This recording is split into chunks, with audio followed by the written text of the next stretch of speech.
my baby boy. Look how he snuggles into my neck. Well, it's gonna happen. It's gonna happen. No, it's not gonna happen. It's not gonna happen. And yeah, it did. No way you doing an interview with me. God. Never mind. Hi everybody and welcome. It's been a few weeks, I know, since I have seen everybody. I wanted to just do a little quick video for you because I know that I haven't actually prepared anything for you guys, because as soon as I got back, I got thrown straight into taking on my first rescues, which was 3 baby birds, and unfortunately we lost 2, but we have 1 survivor. And we decided to name him Phoenix because this was Lewis's idea. Lewis sent me an email and he was like, I think you could name the bird Phoenix, because I said, oh, I've got to find a name. So he said, what about Phoenix, because it's really good for boys and girls. And I was like, okay, that sounds good. I like that name. So we have a Phoenix. We have a Rise of the Phoenix. And he is so cute. He's doing really, really well. I was a bit worried because when one died, then another one died. Now, I want to explain to you why I think the reasons are why he may have died. And I think it's because when they were found, they was already in a critical condition. Now, we're not sure how long the mother was away from them. When they were found in a basement type area inside a wall where the mother probably couldn't get down and out of. Maybe she was, not around either, because they had found another young bird that had passed away. So it's possible that it could have been the mum. It could have been a very young mum. And so when the lady took them in, she started to feed them. Now, when you feed baby birds, it's really important to use the right foods because their stomachs are so sensitive, so tiny. Anything that is too liquidy, too hard on their stomach can really irritate them and it causes many problems.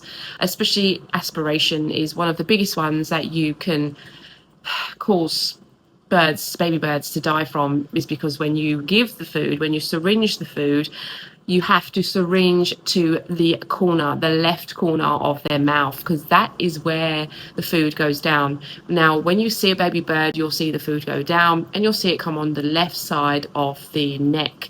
And then as it gets a little bit fuller into like a ball shape, you will know that the bird is full. Then you wait for the sac, let's say, to empty, and once that's emptied, you know that the bird needs feeding again.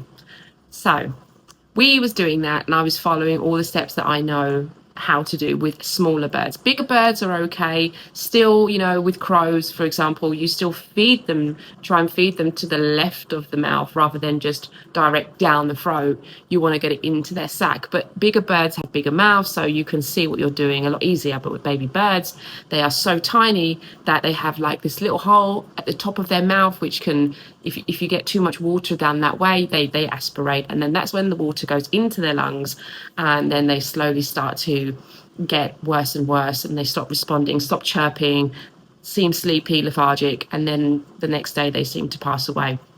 Now, that's all just done by experience. That's not her fault. She tried her best. Sometimes you can only do what you can do. As I've told you before, that in this area, we don't have any bird sanctuaries. Okay, we are not living in a country where there are ones close enough to us that we could, take these birds for help. So the closest thing is people with experience, people that have done it before and that maybe know how to do it and are happy to take on and continue the care. Now, we was going to give the birds back. That was the plan. 3 days she was away and I was going to give the birds back, but I decided that I was doing so well with the baby bird that I just wanted to continue, because I didn't want to undo what I've done for him. Apart from that, the cats are good. We've got Miss Raven over here. Our sweet girl Raven. She is doing well. She, touch wood, she hasn't seemed to have any ringworm on her. Now, when I got back, everybody's ringworm was what can I say? Worse, not worse. It was okay. Poor May, she suffered the biggest brunt of it. She had it all over her ears. It had spread a little bit more than it had when I'd left. But we had the vet in again and we did some more injections, and it does seem to be going down also. She did have a little bit of a respiratory cough, and she's been on antibiotics as well. So that seems to really help too. We've got Mochi in the room now. Mochi is back and he is running the roost. He is like the Tasmanian devil. He just goes around, beating everybody up.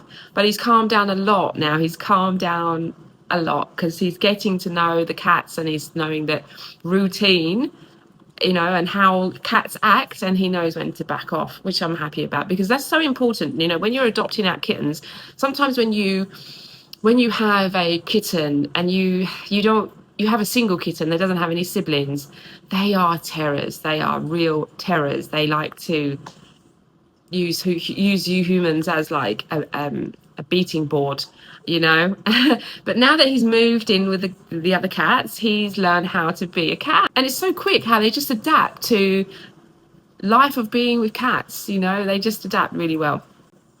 Yoshi had it also a little bit on Batch's ear, a little bit on Lily's ear, and obviously our beautiful sweet boy Echo, who is licking me right now. He absolutely has missed me the most. Haven't you, my baby boy? Look how he snuggles into my neck.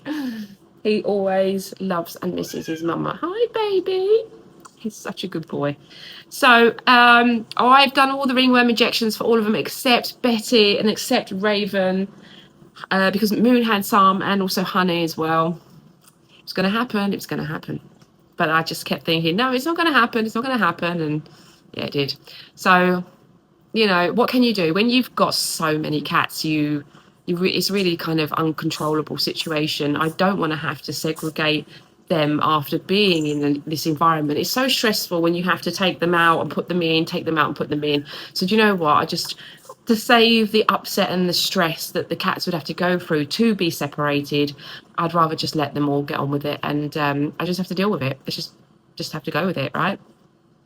And what else have we got coming up? So I've got my YouTube plaque, which I want to try and put up somewhere behind here, somewhere on the wall.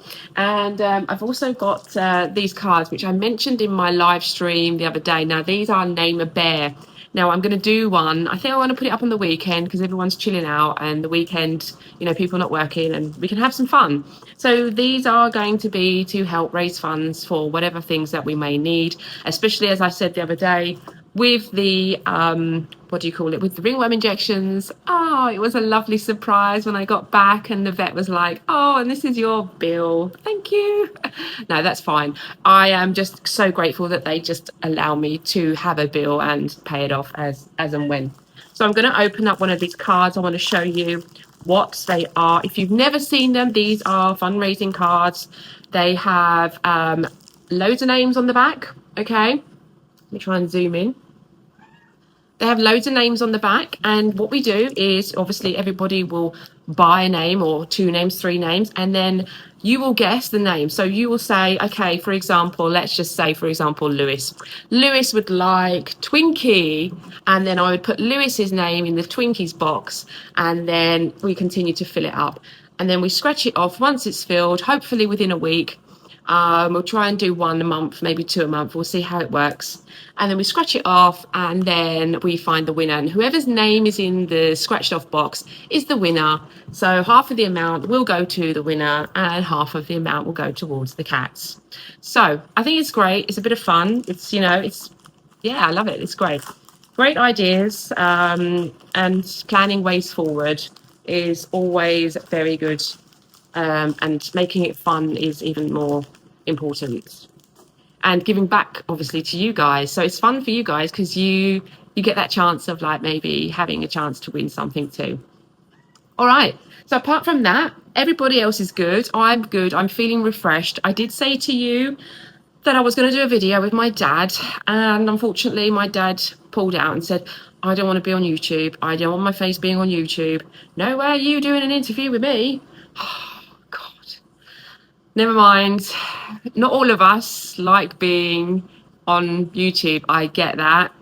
And I maybe shouldn't have told my dad in the first place that it was going to be a YouTube video. Maybe I should have just said, "Oh, I'm just going to make a video for memories," but or done it secretly where he wouldn't be able to see the camera.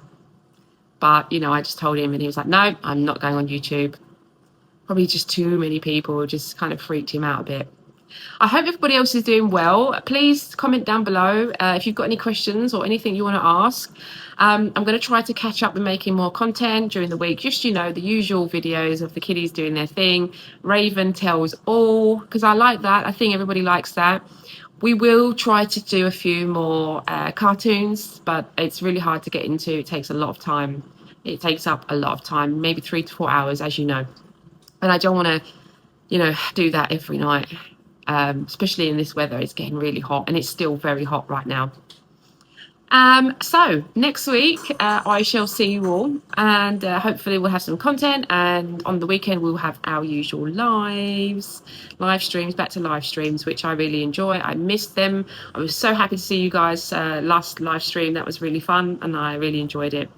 So I'm going to leave you now, as usual, with some of the cats, just a quick whip around, say hello, and I hope you enjoyed today's video. And I have missed you all, and I mean that, because all of you really do feel like friends to me. You all are here, and your comments and your supportive emails and messages, just, it's nice to have. It really is, because the more I've got into rescue over the years, as I said, the more I have stop socializing, and unfortunately that happens when you get into rescue. You don't socialize as much because your focus is on the animals, and then whatever time you have left is with your family.